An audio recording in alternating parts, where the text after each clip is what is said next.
Hello and welcome to the Daily Meal for Friday, the 26th of June 2026. Hope I didn't scare you there. Are you okay?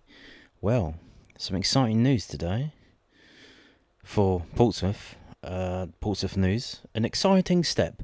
Rocco Shein's response to Portsmouth interest amid transfer chase for 4.2 million rated midfielder wanted by Cardiff City and Millwall. Yes. Now, if you don't know what the hell this is about, where have you been? Did you watch the channel 3 weeks ago? Have you just joined us here? Made a video about this guy 3 weeks ago. Millwall linked with move for Estonian midfielder. So he's Estonian and he plays for Football Fredrikstad. Is it Frederick? Yeah, Frederick, something like that. We'll get into it. So yeah, that was 3 weeks ago, and that's the name of the video. If you go to the channel and just search for Shein, Daily Meal Shein, it'll come up. If you want to know, because once it comes up for the first time, if I think it's a genuine thing that might be happening, then we take a look at the player. If it's rubbish, we're not going to bother wasting our time talking about players that we have no chance of signing. Isn't that right? Oh yeah, the team is Fredrikstad FK, and Estonia international has responded to questions over a transfer to Fratton Park this summer. Rocco Shein admitted a move to the Championship would represent an exciting step in his career as Pompey pursued the midfielder. The Estonian international emerged as a new transfer target for the Blues last night. So interesting. That seems as if it's not going ahead for Millwall then, if they've moved on to a different team, as they look ready to spend this summer to accelerate their progress in the second tier. And I do think they do. Obviously, they've battled relegation for the last 2 seasons of Portsmouth.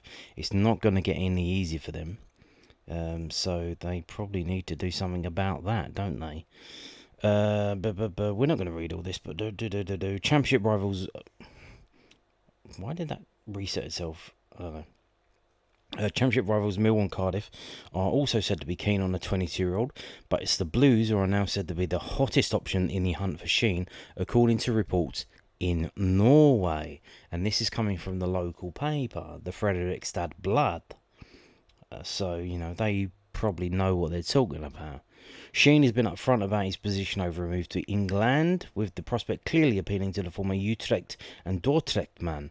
The 25-cap international is aware of the speculation over his position, with another 2.5 years to run on his FFK deal, and he's now been specifically asked about the prospect of a move to Fratton Park this summer. When asked about Pompey's interest, Shein told the local paper, the Fredrikstad Blad, "I have only heard of interest from England. It would have been an exciting step for sure, but now I am an FFK player. I've noticed that there's been a lot of interest, but to be honest, I chose to turn off my phone when it's on. I want to have full focus on what I'm going to do here in Fredrikstad. As I said, I have noticed that there have been some writings and rumours, but I can't focus on that. It would be disrespectful to FFK, which is my club." And then that's it. That is literally it. So he knows about the rumours, and he's spoken about them, which is kind of weird, because normally they don't say anything about anything, do they? So yeah, it looks like maybe, because I think in the story that I did 3 weeks ago, it wasn't as high as 4 million. I think it was like 2.5. So if Portsmouth have outbid us, seems like maybe Millwall walking away from this one saying, well, that's too much. Which is fair enough, So there you go. But we have been linked with another midfielder that we were linked with before, and apparently we agreed a fee for. But the deal didn't get done. Now, in some kind of psychic mystic meg premonition, now, look at the date. Do you see the date? Just above where Casper the North's pointing, the date of the story. The 3rd of February 2026. This is an old story. This is from when the transfer window closed in January. And look what they write. Now, they've got it wrong because it's Ligue 2 midfielder, not Ligue 1. Mill should revisit failed deal for League Do midfielder if duo don't extend current deals. Opinion. So, who is the player? Ibrahim Fofana. And it was this tweet from Santi Uana back in the 31st of January. And it's in French, but it says accord trouvé entre Amiens et Millwall pour Ibrahim Junior Fofana. There is an agreement has been entered between Amiens and Millwall for the transfer implied of Ibrahim Junior Fofana. So that's the one on the left, by the way. That's him on the left. However, things have changed. Now, obviously, they're saying we agreed a deal. So obviously a lot going on. This was on the 31st of January, so I don't remember when the transfer window closed in January. Was it on a Monday? I'm not sure, but maybe it was. I think they did, because I think the 31st or the 1st wasn't the first a Sunday, so it was the 2nd, so it was a Monday. I think that so. This came up, and then obviously they got the weekend to do the deal, and the deal didn't get done. It didn't get done. Instead, we got Barry Bannon, and that worked out well for everyone, didn't it? So what's going on here then? Well, obviously this is what Mill do. They have a look at players, they talk to players, they ask about players, and then maybe they even make bids that get rejected, and then in the next transfer window, they come back and say, hey. And then they bid again. So this probably not beyond the realms of possibility, because I will tell you as well, now I don't know if this is any shame on the player, Amiens got relegated. They finished rock bottom of Ligue 2. They finished bottom of the league. So they are now not a Ligue 2 team, but a Ligue 3 team. So, whatever the reason why the deal didn't get done in January, maybe it's going to get done now.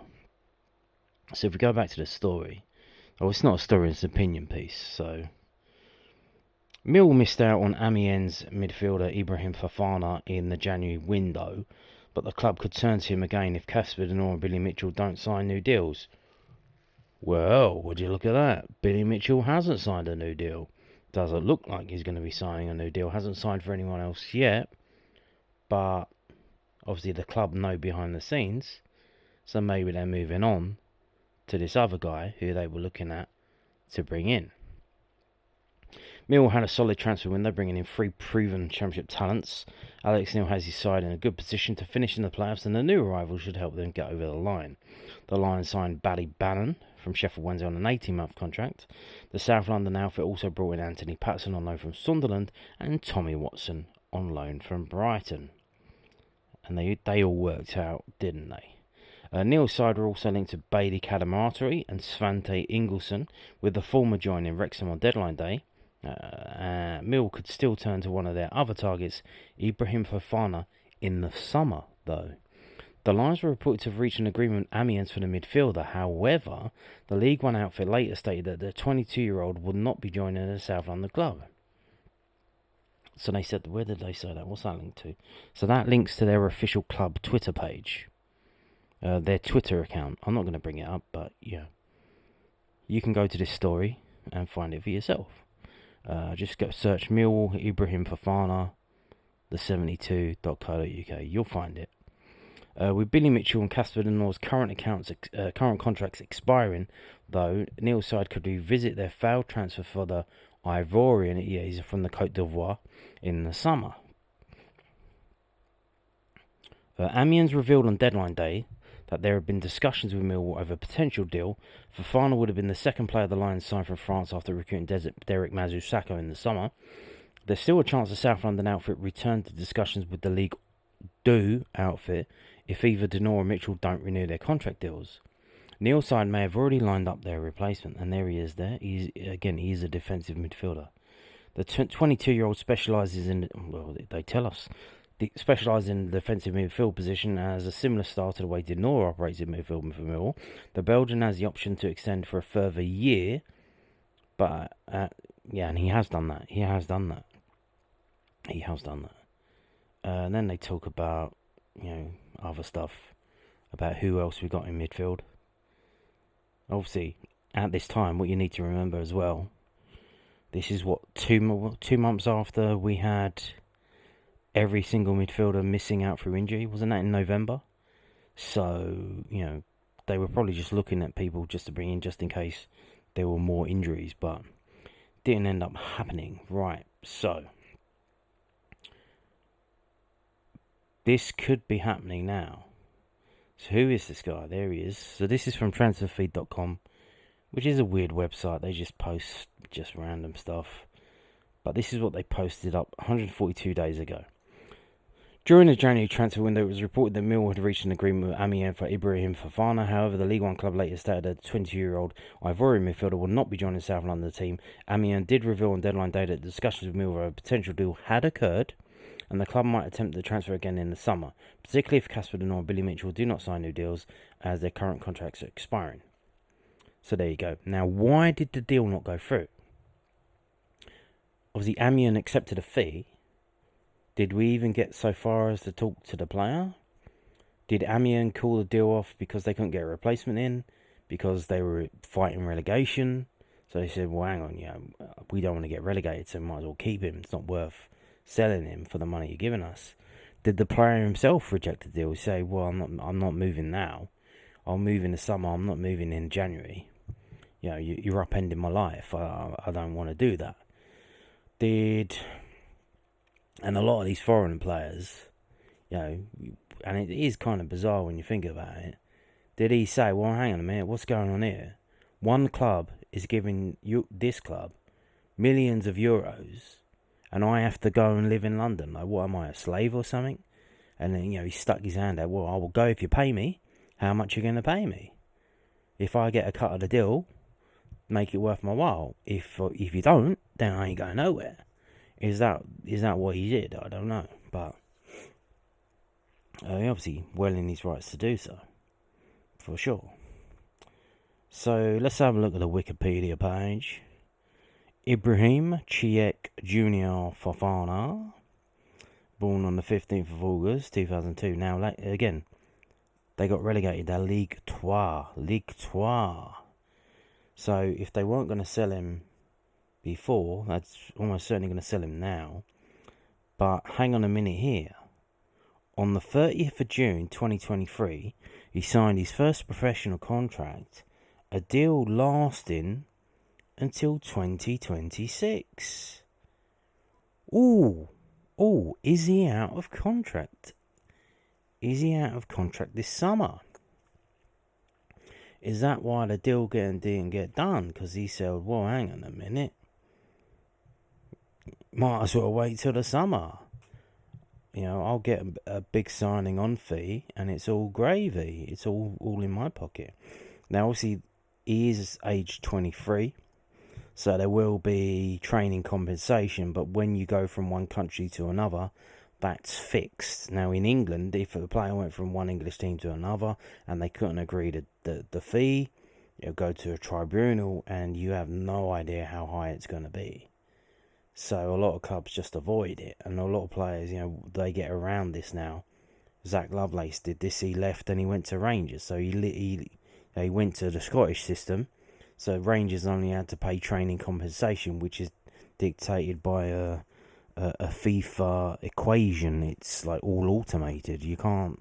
That's not going to run up and up and up. But let's have a look at this guy. Let's go back. Right. So he's played for the Ivory Coast under 23s, which is at the Olympics team. I think that's the Olympic level under 23s.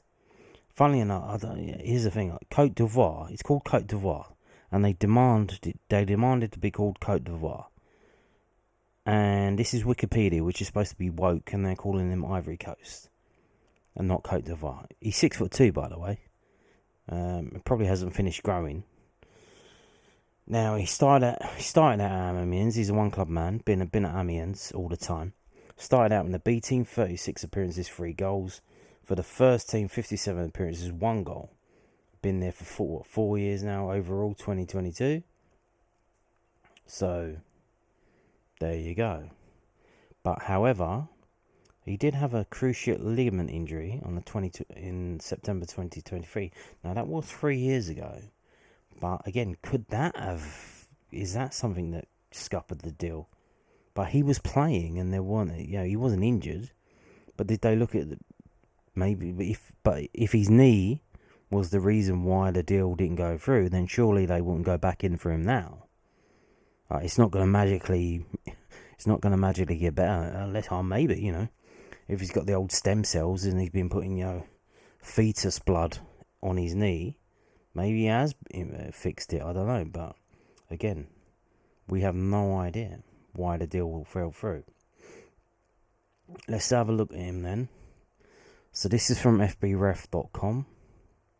We scroll down, you can see his history, playing in Ligue 2 for Amiens. They finished 12th in the league, 22-23, 24-25 they finished 11th in the league, and that was kind of breakout season. Coming off the bench, starts 8 games, comes off the bench 23 times, plays 900 minutes. Now he's a defensive midfielder, so in terms of goals and assists, you're not going to see that much. But we will scroll down and see what we see. Last season was boom. That was the coming of age season. This was his coming out season. 28 matches played, 28 starts, 2,402 minutes, 26.7 games, technically, based on minutes played. Got 1 assist, 2 red cards. I think that kind of that might show you the way. He got 2 red cards in 28 games. So yeah, he likes to get stuck in. Okay. Obviously, like I said, there's not much to see in terms of the shooting. 24 shots. Well, he's a defensive midfielder, but he's had 24 shots in 26 games. And I'm sure, like most defensive midfielders, the shots hit probably went over the roof of the stand. 4 shots on target out of 24. You'd probably tell him not to shoot. Probably. Again, you don't know. Maybe some of these headers. He is 6'2". 16.7% shots on target. If we go down, now here we go. Right, so this breakout season just gone. 26.7 games, 8 yellow cards, 2 red cards, 42 fouls that he gave away. 42 times he was fouled. 4 crosses. Interceptions 34. That's overall. So per game, that's over 1 per game. Tackles 1. Hello. What the fuck? 59 tackles 1 in 26.7 games. That's more than 2 per game. He's a midfielder. So again, this is in Ligue 2. So, but I mean, wow, this is at 21 years of age, by the way. 21 years of age. He's 22 now. Obviously, this is from when the season starts. His birthday's on the 15th of August, so shortly after that, he was 22. Shortly after this season starts, he's going to be 23.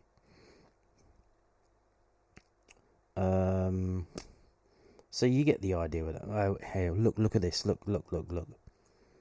In terms of the division leadership board, for the 25-26 Ligue 2, 59 tackles won. The most tackles of any player in the division. He was first. But also, he was first with red cards, with 2. So, comme ci, comme ça, as they say in France. Let's have one last look at him on a different website. This is fotmob.com. Again, defensive midfielder, central midfielder. If we look on the right hand side on that little graphic that they got, touches 73%. What does that mean? What What does that even mean? I don't know. But 95% defensive contributions. I mean, yeah, this is a guy who can defend. Right-footed. Hang on a minute. That says 178 centimetres. That ain't 6'2", is it? 108. I thought it was 183 is 6 foot. Is he 6 foot or what? What's going on? Average rating over the season 6.85, which do remember would have been tanked a little bit by his 2 red cards. But we can look at all the games that you've played. So here we go. Back all the way in August, 4 days before his birthday against Reims, 6.5 in a 2-2 draw. And then, look at this, lovely bit of green. 7.1, 7.1, 7.2, dips slightly. Goes back up 7.8, best of the season so far. And then 5.1. He started the game and he played 21 minutes before he got sent off. He got sent off against Boulogne in northern France on the coast there. And then back to green. Best game of the season for him. Got an assist, got a yellow card, lost 2-1 to Guingamp. 8.0 again, still in the green. 6.4. So again, because he's a defensive midfielder, his score isn't related to the results that they get, because he has to defend anyway, whether they win or lose, and he can't boost his score up by scoring goals and stuff like that. He can only tank it by getting sent off. And there he was. He got sent off at the end of a game against the Le Mans. Again, that's in the north of France. Does he have a problem with the north of France? Got sent off after 83 minutes.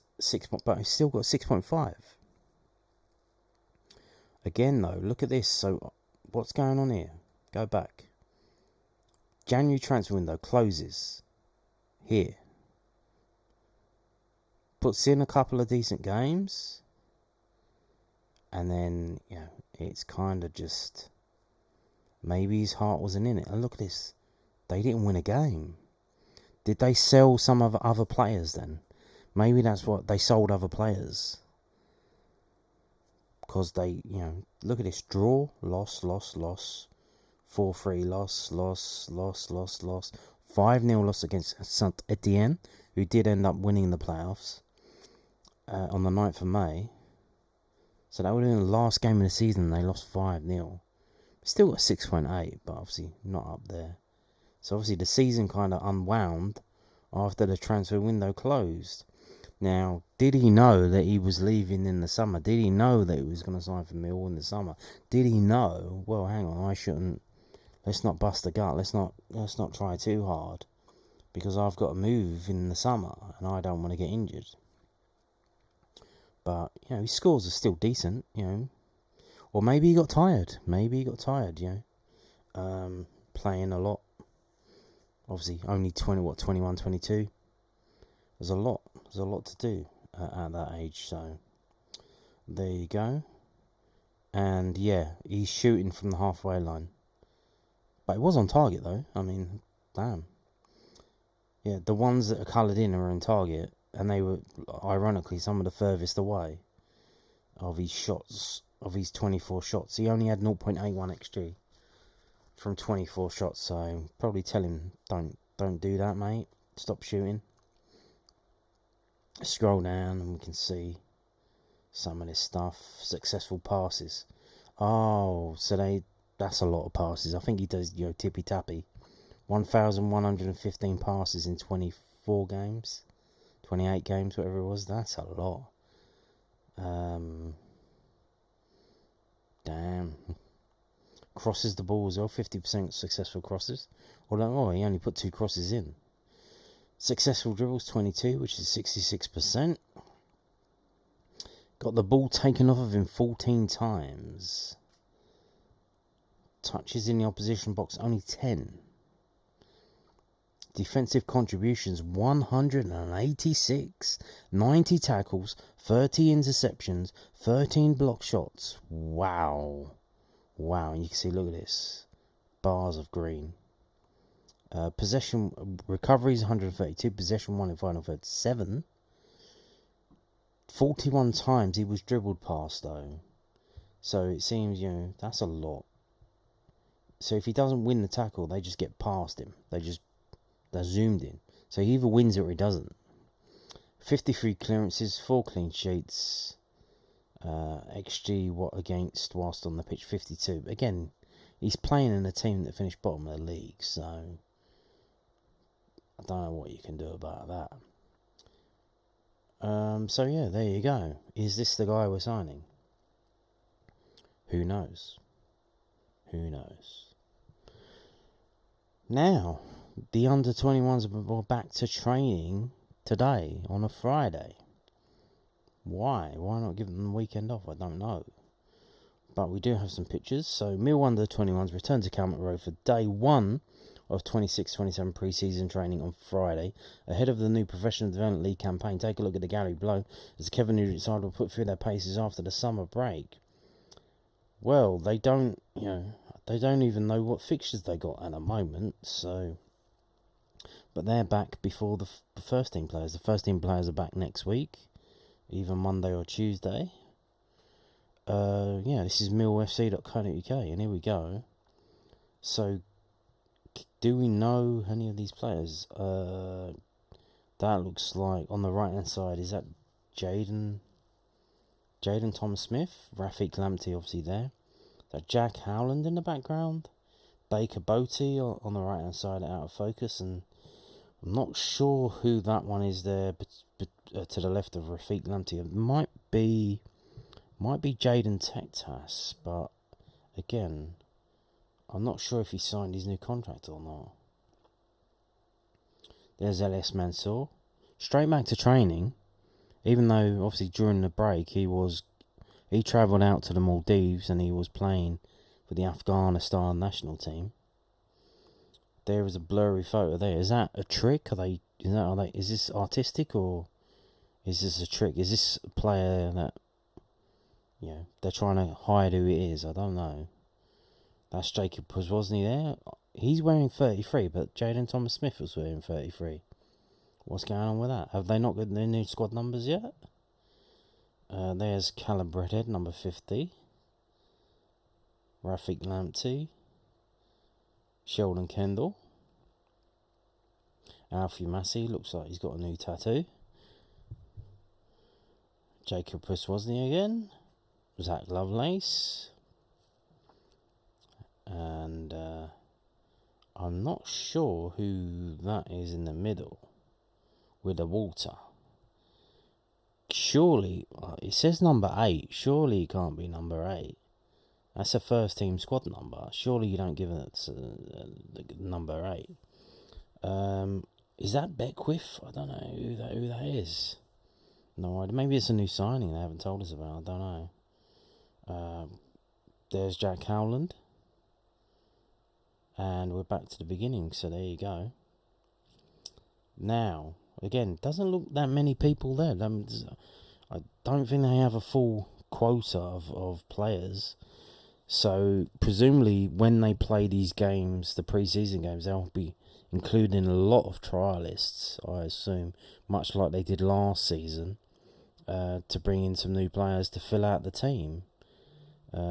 So, obviously, one of the reasons why they might be coming into training early is to get ahead and get going, because when the first team squad come in, they probably need to know which of the under-21s have come back on fire, who are doing good, because they might need to take them out to Spain with them.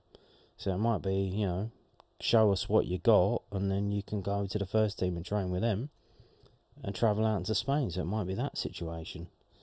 But interesting stuff. Now, obviously, looking through the players and seeing who's there, we do have a situation here where there are some under-21 players that were offered contracts, but Have they signed them yet?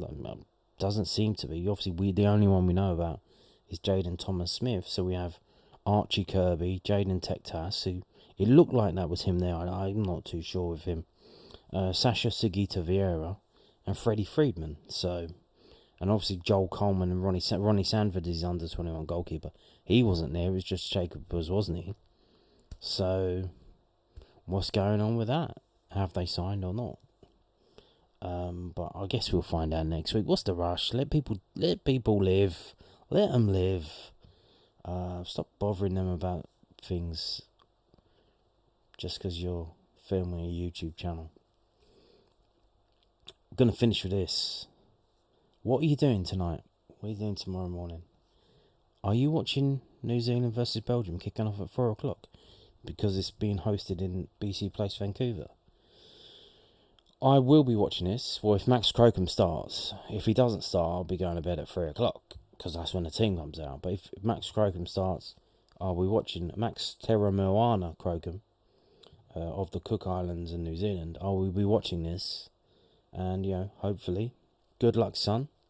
Have the best game of your life. And qualify for the next round. Shall we have it while we're here? Let's have a look. Knockout as it stands. So, as it stands, this is how it's going to be. These are locked in because it says scheduled. So South Africa, Canada, Netherlands, Morocco. Now that'll be a tasty game. Shame that's at 2:02 in the morning because very few people will be watching that. Portugal, Ghana. Wow. Probably the typical 1-0 Portugal win. Again, that's as it stands. That could change. Spain, Austria, as it stands. This is set to go. USA versus Bosnia and Herzegovina. And as it stands, Egypt, South Korea. Scheduled, done and dusted. Brazil versus Japan. What a game that will be. Monday, 6 o'clock. I fancy Japan. They could do something against Brazil. Brazil, they ain't all that. They're puffing their chests out because they beat Scotland 3-0, but Scotland were woeful, by the way. They were absolutely woeful. And then again, you have Ivory Coast. Again, this is BBC, woke BBC. They're not calling them Côte d'Ivoire. They're calling them Ivory Coast. That's a bit racist, isn't it? But they got Norway. That's done and dusted. So, Haaland versus Ivory Coast. And the winner gets to play Japan or Brazil. How about that? England, at the moment, it's going to be Senegal. So, I mean, that could go to penalties after what Ghana did to Senegal. Way better than Ghana. So, I mean, man, that could be another tough one. But again, this is just as it stands. Mexico, Ecuador, Argentina, Uruguay. I am not gay. You are gay. Australia, Iran. Again, as it stands. As it stands. As it stands. Where's the third place table? They don't have that? Is that on the other page? Where's the third place table? Yeah. So where's New Zealand then? They're not out yet, are they? They can still go through. If they can't go through, I'm not going to watch. Where are they? Oh, yeah. They need to win. No draw. They need to win. So they need to beat Belgium. So again, Chris Wood, you need to score some goals. And Max Crocombe, you need to keep a clean sheet. But possible. I mean, look at Belgium's results so far. They've only scored 1 goal. So, there you go. Hopefully, fingers crossed, New Zealand will go through. And Max Crocombe will play in the knockouts. Although, if they do go through, he'll be playing in the knockout round of the World Cup while the Millwall players are back in pre-season training. So, there you go. And on that note, thank you for watching, and goodbye.